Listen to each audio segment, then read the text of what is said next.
여러분 안녕하십니까? 2021년 9월 1일 오늘도 하나님께서 우리에게 주시는 생명의 말씀을 함께 나눕시다. 사사기 12장 1절로 15절까지 말씀인데요. 제가 5절부터 7절까지 봉독하겠습니다. 길르앗 사람이 에브라임 사람보다 앞서 요단강 나루턱을 장악하고 에브라임 사람의 도망하는 자가 말하기를 청하건대 나를 건너가게 하라 하면 길르앗 사람이 그에게 묻기를 네가 에브라임 사람이냐 하여 그가 말 아니라 하면 그에게 이르기를 쉿볼렛이라 발음하라 하여 에브라임 사람이 그렇게 발음하지 못하고 십볼렛이라 발음하면 길르앗 사람이 곧 그를 잡아서 요단강 나루턱에서 죽였더라. 그때 에브라임 사람의 죽은 자가 42,000명이었더라. 입다가 이스라엘의 사사가 된 지 6년이라 길르앗 사람 입다가 죽음에 길르앗에는 그의 성읍에 장사되었더라. 아멘.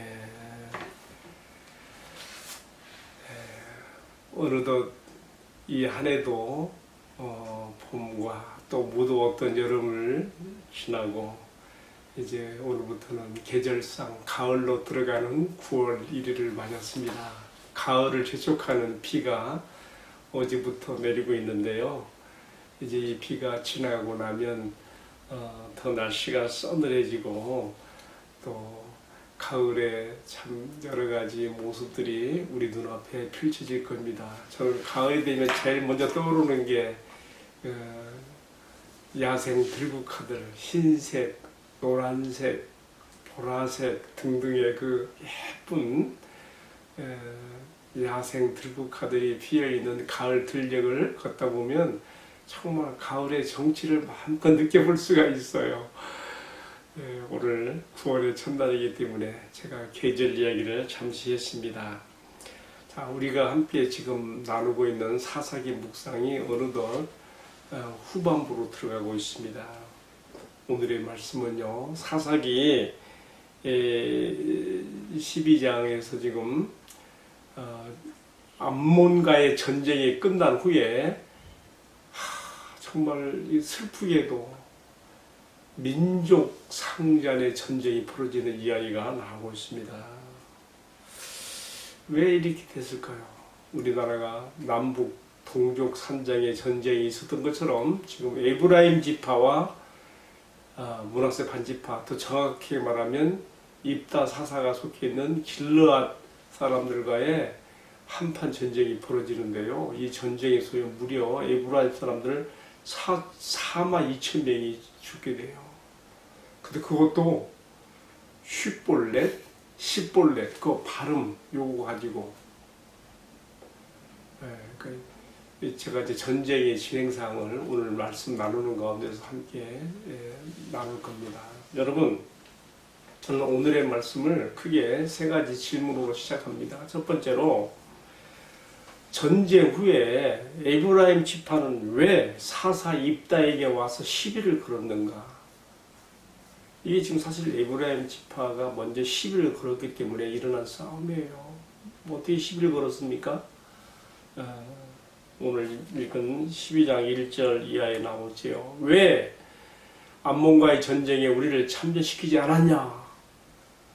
왜 승리를 너희가 독차지하게 되었느냐? 그런 시비거리입니다. 그런데요, 사실 그럴까요? 그렇지 않습니다. 우리가 12장 2절 이하의 말씀을 보게 되면요, 이 전쟁이 보통 전쟁이 아니거든요. 18년간 암몬에게 지배를 받던 상황에서 지금 민족, 지금 독립의 쟁취를 위해서 일어나는 전쟁인데 어찌 길르앗 지파의 힘으로만 이길 수 있겠습니까? 다른 지파들에게 사자를 보내어서 참전을 요청했지요. 지금 입다의 말을 보면 2절에 나와 내 백성이 암몬 자손과 크게 싸울 때 내가 너희를 불렀지만 너희가 나를 도와주지 아니한 거로 내가 내 목숨을 내놓고 싸워서 여호와께서 이기게 하심으로 이렇게 승리를 하게 된 것이다, 이렇게 말하고 있죠. 여기까지만 되어서도 싸움이 안 났어요. 그러면 왜 그 싸움이 이렇게 확전됐는가? 문제는요, 상처를 만들었어요. 우리가 4절 하반절의 말씀을 보게 되면요, 에브라임 사람들이 입다가 한 말이 정당한 것이거든요. 그들은 지금 무슨 뜻으로 자기들이 전쟁 참전을 하지 않은 것에 대해서 이렇게 이런 그것을 자기들의 그 부끄러움과 미안함을 희석시키려고 한지 모르지만, 왜 우리를 참전시키지 않았냐. 여기서 더 나가서 어떻게 했냐면요, 길르앗 사람들 향해서 상처를 주는 그런 칼날 같은 말을 던져서, 그게 뭐냐면요, 너희들은 에브라임 지파 가운데서 도망쳐 나간 족보도 없고 근본 없는 놈들이다, 그렇게 말한 거예요. 여기 지금 내용이 그런 얘기예요. 제가 읽어볼게요. 이에 에브라임의 말이, 너희 길르앗 사람은 본래 에브라임에서 도망한 자로서 에브라임과 문하세 중에 있다 하였습니다. 여러분, 이 말이요, 입다와 길르앗 사람들의 자존심을 확 정말 완전히 뭉개고 짓누르는, 칼로 찌르는 그런 상처의 그 모욕이 된 거예요. 너희들은 근본도 족보도 없는 놈들이라는 거예요. 여러분, 하나님께서요, 입다 선지자 사사와 길르앗 사람들을 중심으로 해서 암몬과의 전쟁에 승리하겠다면 그걸 인정해야죠. 그리고 자기들이 참전하지 못한 것에 대한 미안한 마음을 가져야죠. 근데 이 에브라임 지파 사람들은요, 어마어마한 사람들이 지금 중무장을 하고 요단강을 건너서 북쪽으로 올라가서 지금 입다와 길르앗 사람들을 만나서 지금 이렇게 지금 논쟁을 벌인 거예요. 그러니까 이 에브라임 사람들의 이 모욕적인 언사 앞에 입다와 길르앗 사람들이 참을 수 없었던 것이죠. 마치 우리가 서부 영화에서 보면은 어떤 사람들이 사이에 어떤 명예가 훼손되는 일이 생겼을 때, 내가 이 굴욕을 받느니 차라리 내가 죽음을 통해서 내가 죽을지라도 내가 결판내겠다 해서 서로 총싸움으로 겨루지 않습니까? 증명해봐. 누가 빨리 총을 빼서 쏘는 사람이 이기는 건데, 어쨌든 지금 입다와 길르앗 사람들은 에브라임 지파 사람들하고 증명해봐, 마치 명예를 건 싸움이 지금 벌어진 거예요. 그래서 그날 이 전투가 맹렬해가지고 입다와 길르앗 사람들이 승기를 잡았어요. 그러니까 에브라임 사람들이 막 도망가는데, 에브라임 지파는 지형상 어디 있습니까? 요단강 서편에 요단강에 붙어 있어요. 그러니까 자기네 지역으로 도망가려면은 요단강을 건너가야 되는 거예요. 그러니까 길르앗 사람들이 먼저 요단강 나루통을 지키고 배를 타고 건너가려고 하는, 어쨌든 그 에브라임 지파 사람들에 대해서 이제 식별을 해서 죽이는 것이죠. 그게 뭐 보통 평상시에 많은 사람들이 요단강을 건너 다녔겠죠. 그러니까 네가 에브라임 사람이냐 아니냐 물어봐가지고 난 아닌데요 그러면은 증명해봐. 뭘로 증명해요?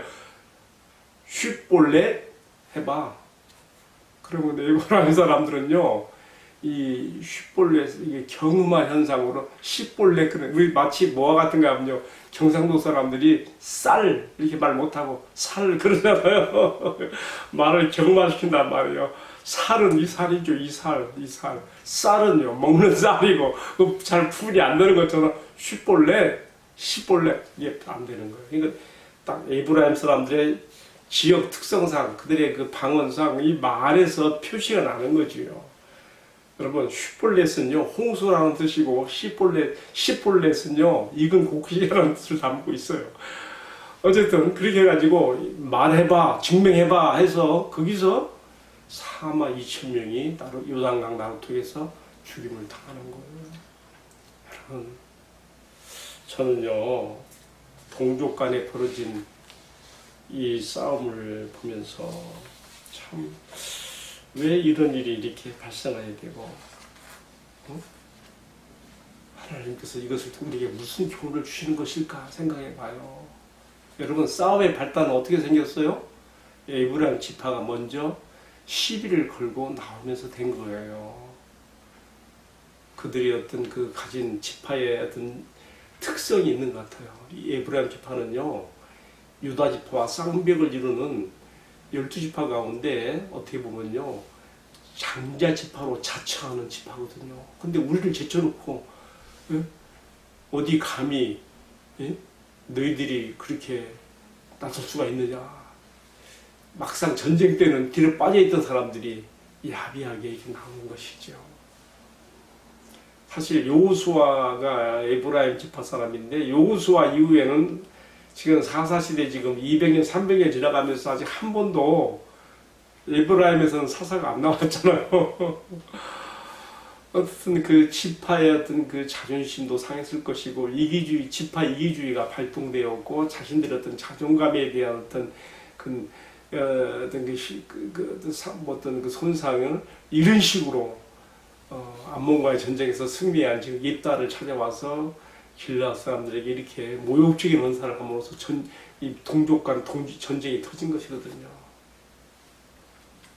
그러니까 에브라임 지파 사람들은 항상 자기들이 큰형 인도를 하려는 거예요. 그게 안 되니까 이게 싸움이 난 거죠. 네, 여러분, 사사기 저자가 지금 무엇을 말하고 싶은가를 여기서 우리가 찾아야 됩니다. 지금요, 사사시대의 후반기로 가면 갈수록 점점점 12지파가 같은 한 형제인 정말 그 혈육 동맹인 그런 관계가 점점 깨져가요. 그러면서 이런 지파 이기주의가 발동돼갖고 오히려 이렇게 서로 이해관계가 부딪히고 지파들 간에도 싸움이 벌어지거든요. 어찌 보면요, 오늘의 이야기는요, 약과예요, 약과. 우리가 뒤에 가서 사사기 20장에 가면요, 11지파하고 베냐민 또 한 지파가 또 싸운 일이 생겨요. 그때 어떤 일이 벌어집니까? 베냐민 지파 사람들이 쓸데없는 자존심을 내세워가지고 자기 지파 안에서 잘못한 비류들을 보호하다가 11지파하고 싸움이 붙잖아요. 어떤 일이 생겼어요? 세상에, 한 지파가요, 그 많은 숫자가 다 죽고 600명만 남아요. 600명. 남자, 정말 그 당시에, 예? 남정네들로서 뭔가 그 지파를 책임지고 나갈 사람, 남자들이 다 죽고 600명만 남는 거예요. 정말 그 어떻게 보면요, 굉장히 사사시대의 어두운 면이 이 후반기로 가면서 점점점 보여지는 것이죠. 이런 걸 통해서 사사기 저자는 지금 본래 하나님께서 처음부터 이스라엘 12지파를 가나안 땅 들어갔을 때 처음부터 왕정 시대로 돌입하지 않고 사사 시대를 거치게 하신 것은요, 이게 사실 이게 제일 좋은 정치 제도거든요. 왕이 군림하면 사실 왕의 어떤 그 전제 정치가 백성들을 억압할 수 있기 때문에 이스라엘의 진정한 왕은 하나님이시고, 그 다음에 12지파가 각각 지방 분권을 이루어서 자체적인 그런 정권을 가지고 그 대신 지파 동맹을 통하여 전쟁이 났을 때는 함께 협력해서 막아내는 이런 형태로 존속하게 하신 거거든요. 참 좋은 제도였어요. 그런데 어떻게 됐습니까? 모세가 남겨준 율법으로서의 하나님 말씀에 대한 교육이 제대로 되지 않고 하나님 말씀에 대한 이해가 없어서 결국은 어떻게 됩니까? 하나님의 통치를 받을 수가 없는 것이죠. 하나님께서 자기 백성을 다스리는 방법이 뭡니까? 그의 통치 법령은 그가 이미 모세를 통해 주셨던 율법, 그 말씀 속에 다 들어있어요. 그런데 이 말씀에 대해서 무지하게 되니까, 말씀을 배우지 않고 공부하지 않고 말씀에 대한 교육이 없다 보니까 결국은 사사기 저자가 지적하는 게 뭐예요? 그때는 왕이 없으므로 사람들이 자기 소견에 좋은 대로, 자기 눈에 보기 좋은 대로, 자기 생각에 좋은 대로 행하였더라. 그거거든요. 그러다 보니까 지금 여기까지 오는 거예요. 지파 간에도 이전에 혈맹이었던 관계들이 다 깨져버리고 지파 이기주의에 빠져서 지방색, 오늘날 우리로 말하면 지방색으로 서로 싸우는 그런 상황까지 간 것이죠. 결국 사사기 그 후반기로 가면서 나타나는 것은 왕에 대한 열망, 우리에게도 왕이 있어야 되겠다. 그래서 어떻게 됩니까? 삼손 다음에 나타나는 사사로서 사무엘은 사사시대와 왕정시대를 연결시키는 마지막 사사였는데요. 그때 어떻게 됩니까? 그때 사무엘을 통해서 기름 부음만 하는 두 사람 나오죠. 누구예요? 하나는 사울이고 한 사람은 다윗이죠. 결국은 신약의 하나님 나라의 백성의 왕이신 예수 그리스도를 대표하는 다윗으로까지 연결되는 것을 볼 수가 있습니다. 자, 오늘 말씀을 정리해야 되겠네요. 왜 동족 상잔의 무서운 전쟁이 발발하여서 42,000명이나 죽는 끔찍한 일이 벌어졌습니까? 결국은 뭔 싸움이에요? 자존심 싸움이에요. 쓸데없는 자존심 부리다가 이런 상황까지 내려간 겁니다. 여러분, 사사기 제자가 주시는 지금 전달하는 이 말씀의 메시지가 그 시대의 이야기로만 끝나면 안 되고요. 오늘 우리 자신과 또 우리 가정과 우리 교회와 우리 사회와 우리 민족에까지 적용해야 됩니다. 쓸데없는 자존심 때문에 가정 안에서 얼마나 많이 부부 사이에 파열음이라고 깨지고 고통스러운 일들이 많이 생깁니까? 이러한 그 자존심 때문에 우리 교회 안에서 목사님과 장로님들 사이에 완력이 생기고 이것 때문에 성도와 성도 사이에 또 시험이 들고 이런 일들이 얼마나 많습니까? 우리 사회적으로 더 그렇지요. 여러분, 인터넷 들어가서 어떤 기사 하나가 딱 뜨면요,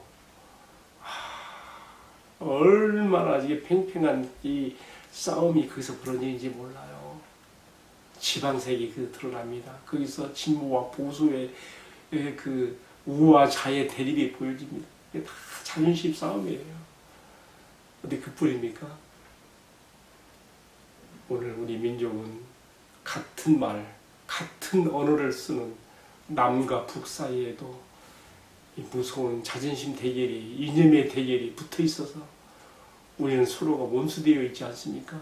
여러분, 지금 사사기에 나와 있는 힐라 사람들과 에브라임 지파 사람들 사이에 쓸데없는 자존심으로 인해 생기는 이 무서운 민족 상잔의 비극이 결국은 그들의 이야기뿐만 아니라 오늘 우리들의 이야기도 될 수 있다는 것이죠. 사사기 저자는 오늘의 이 말씀을 통해서 우리에게 분명한 메시지를 전달하고 있습니다. 쓸데없는 자존심 이전에 너희는 하나님의 나라의 한 백성이며 한 나라이며 한 형제이고 한 지체이고 하나인 것을 우리에게 가르치면서, 그러나 이것들이 깨지고 산산이 부서지고 정확히 나는 그 이유가 어디 있는가를 우리에게 생각해 보라고 하는 것입니다.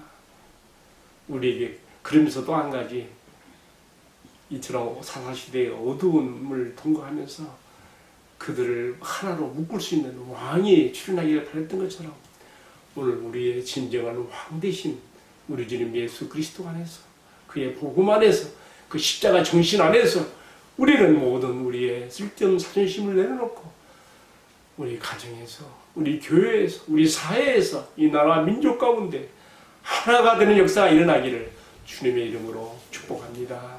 기도하겠습니다. 사랑하시는 주님, 오늘도 주신 말씀을 통하여 우리가 주님 앞에서 어떻게 살아가야 되는지 귀한 교훈의 말씀 주신 것 감사합니다. 주님, 쓸데없는 자존심 때문에 우리 가정이, 우리 교회가, 우리 사회가 파탄나지 않게 해주시고 우리 민족이, 우리 그 나라가 파탄으로 간 일이 없게 하여 주시고 복음 안에서, 주님의 십자가 정신 안에서 하나 되는 역사가 있게 해주시고 이것이 먼저 이 땅에 있는 우리들의 교회에서부터 시작되도록 축복해 주옵소서. 이 우리들의 교회가 십자가 정신으로 이 나라, 이 민족, 이 사회 가운데 팽배한 모든 대립과 모든 자존심을 갖는 그 싸움에서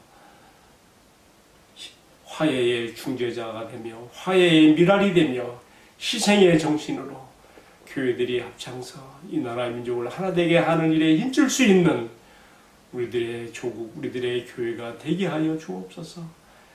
감사합니다. 이 모든 말씀을 우리 주님 예수 그리스도의 이름으로 기도 올리옵나이다. 아멘.